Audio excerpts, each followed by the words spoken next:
Chapter 25. We begin this chapter with a bow with all our 8 limbs to Sai Baba, who is an ocean of mercy, God incarnate, who is Para Brahman, and the great Yogeshwara, the Lord of Yoga.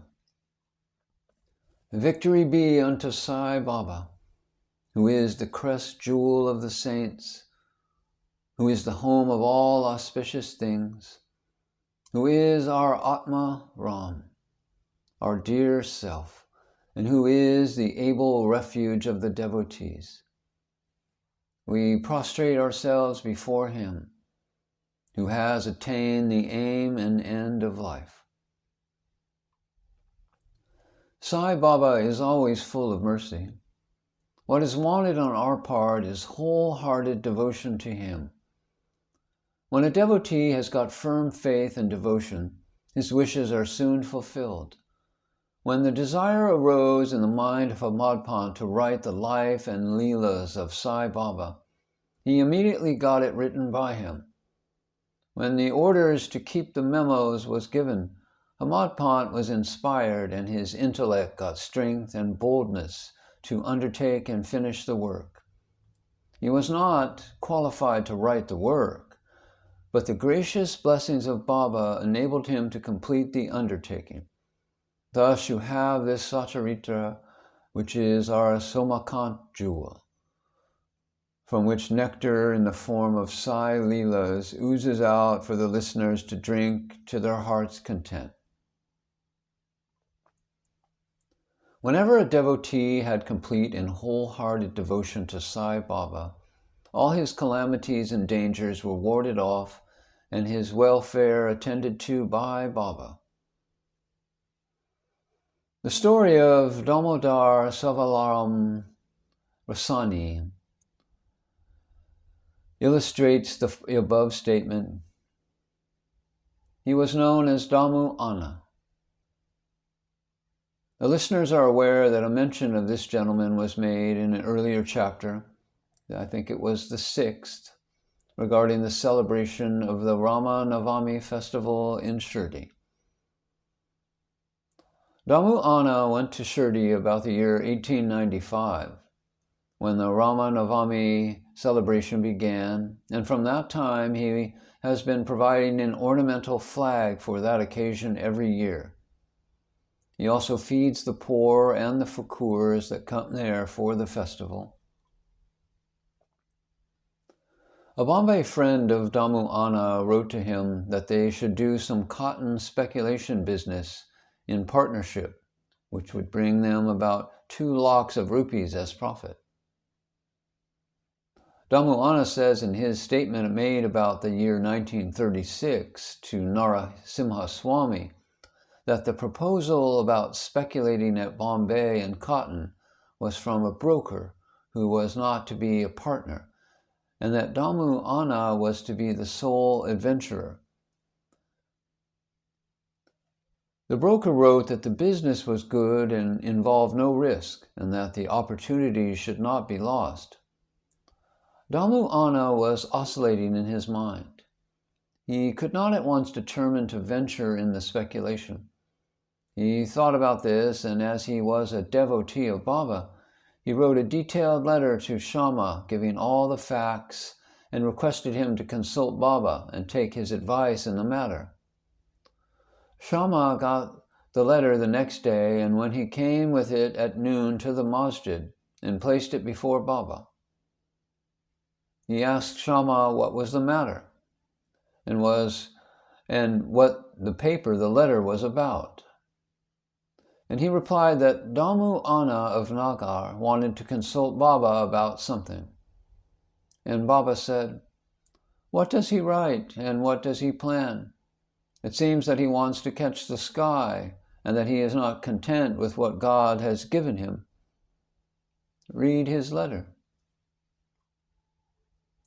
Shama then said, "The letter contains what you have just said now. O Deva, you sit here calm and composed and agitate the devotees, and when they get restless, you draw them here. some in person and others through letters. If you know the contents of the latter, why do you then press me to read it?"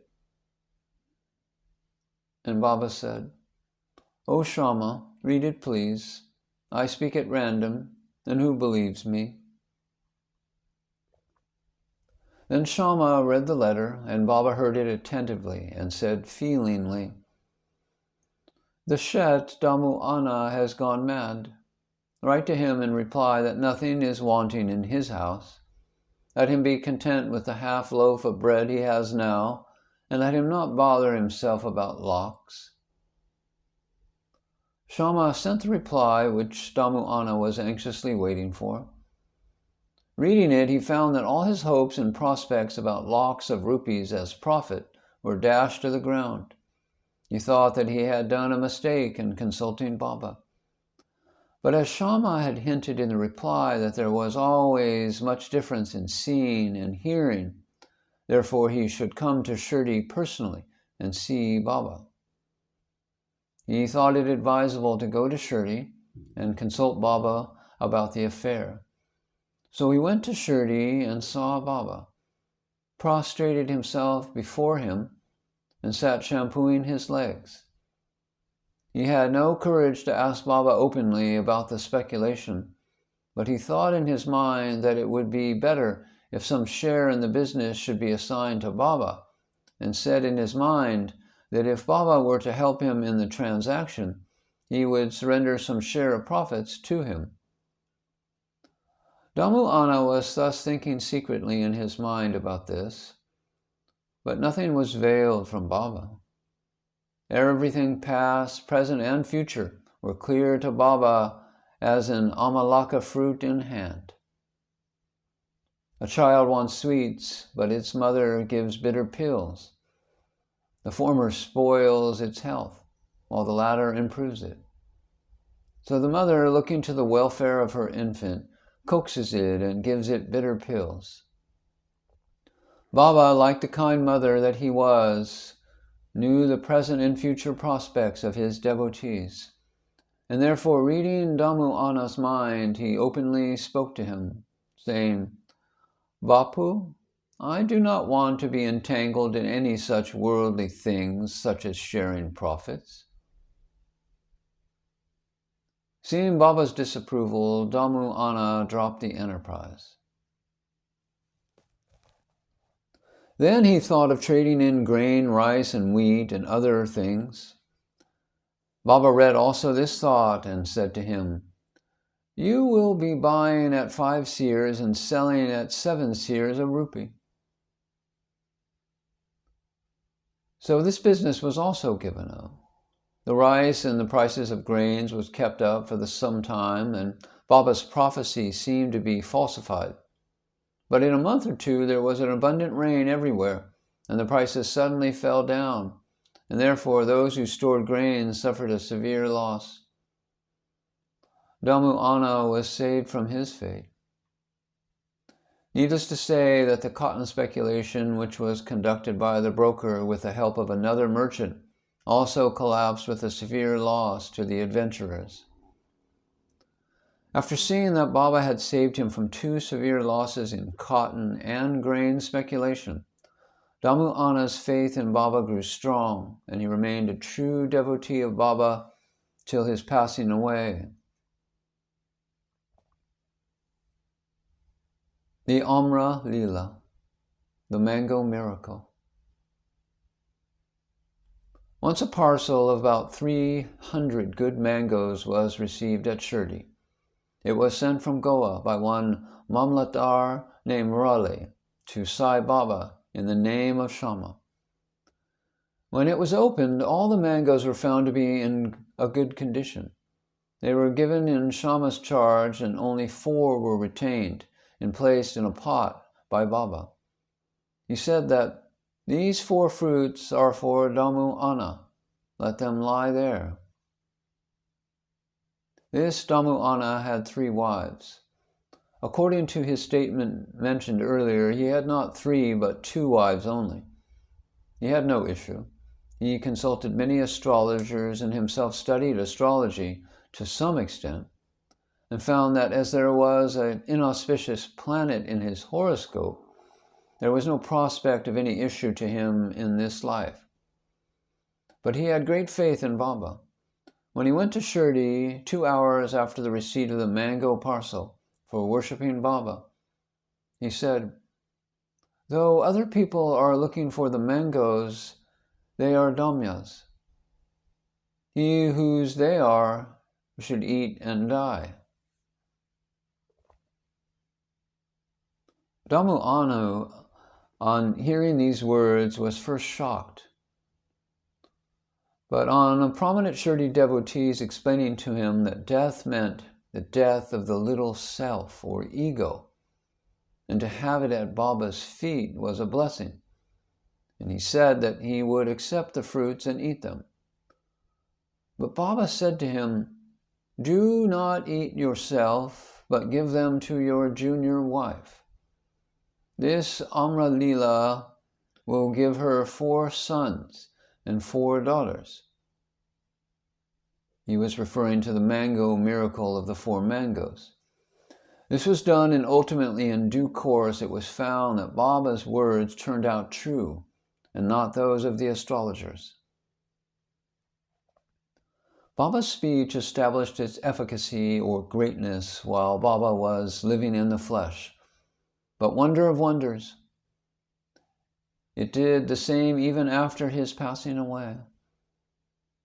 Baba once said, "Believe me, though I pass away, my bones in my tomb will give you hope and confidence.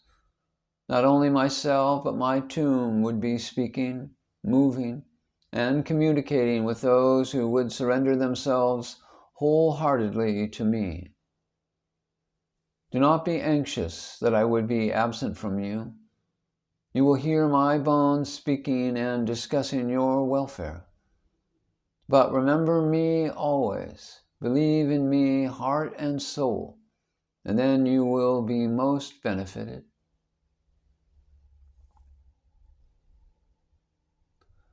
Hemadpant closes this chapter with a prayer.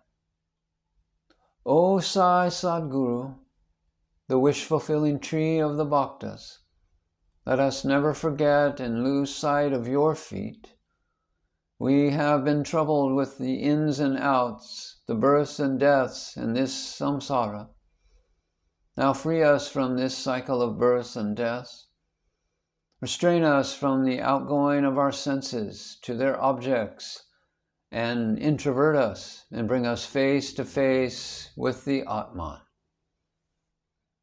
As long as this outgoing tendency of the senses and the mind is not checked, there is no prospect of self-realization.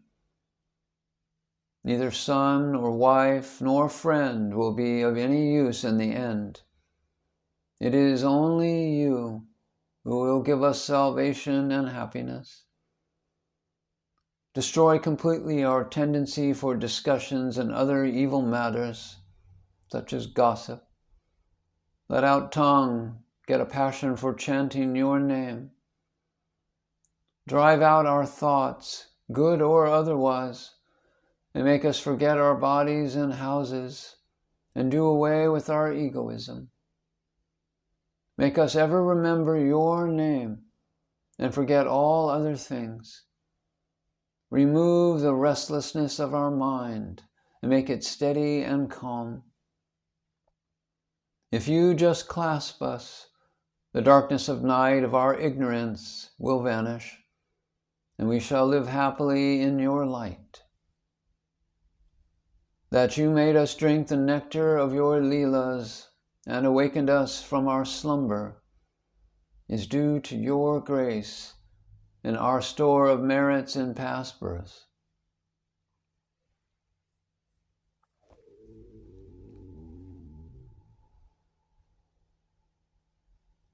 In this connection, the following extract from Dhammu Ana's statement is worth perusal.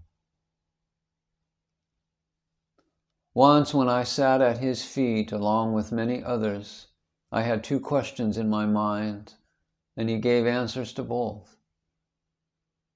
There are so many crowding to Sai Baba. Do they all get benefit from him? And he replied, look at the mango tree in blossom. If all the flowers brought fruit, what a splendid crop it would be. But do they? Most fall off, either as flowers or unripe fruits by the wind and such. Very few remain. If Baba were to pass away, how hopelessly adrift I would be, and how am I to fare then? To this question, Baba answered, he would be with me when and wherever I thought of him. That promise Baba had kept up before 1918 and has been keeping up after 1918, as he is still with me and guiding me. This was in 1910 or 1911 when brothers separated from me and my sister died, and there was a theft and police inquiry, all of which incidents upset me very much.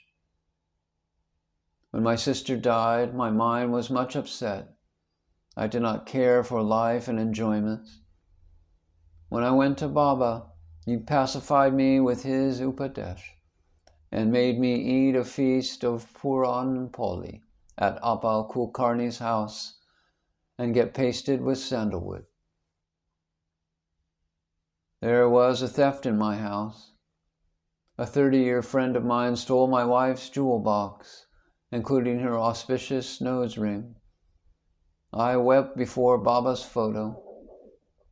The next day, the man returned the jewel box and prayed for pardon. Bow to Sri Sai. Peace be to all.